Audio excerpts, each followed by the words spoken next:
On 11th of March 2020, World Health Organization announced COVID-19 outbreak as pandemic. 16th of March 2020, 5 days later, Ministry of Health, Federal Government of Somalia, confirmed the first case of COVID-19 in the country. This is Hirda, Maternal and Child Health Nutrition in Beled Hawa District, and this is our story.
IRDA MCHN serves a total beneficiary about 4,000 in different nutrition interventions.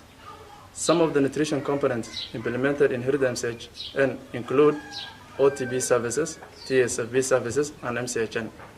The nutrition components implemented at IRDA MCHN is very essential to the communities living in Balad Hawa and its surrounding villages.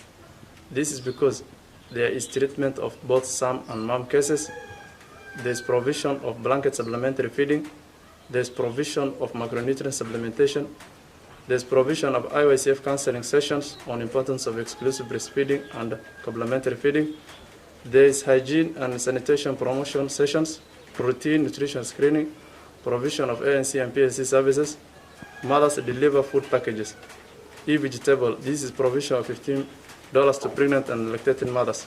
There is also immunization services. Since the strike of COVID-19 in the country, it has hugely affected the communities in nutrition and food security. Children were faced with increased exposure to infections of COVID-19 when assessing facilities. This has discouraged attendance and disrupted routine health and nutrition services, such as immunization, nutrition treatment, causing rise in malnutrition and other common childhood illnesses. Some beneficiaries also defaulted from the program due to the fear of risk of COVID-19. Thus also increased the malnutrition rate in the region.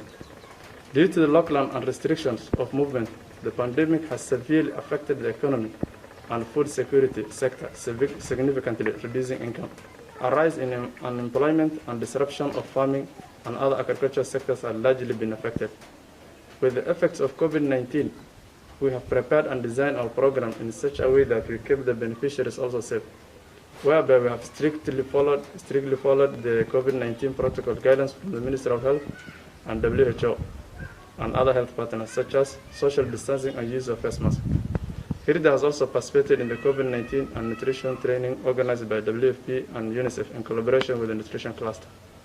Some of the adaptations made to the nutrition program were such: increase the number of nutrition distribution per week, and ensure that every children and caretakers sit apart when at the waiting areas or during the screening.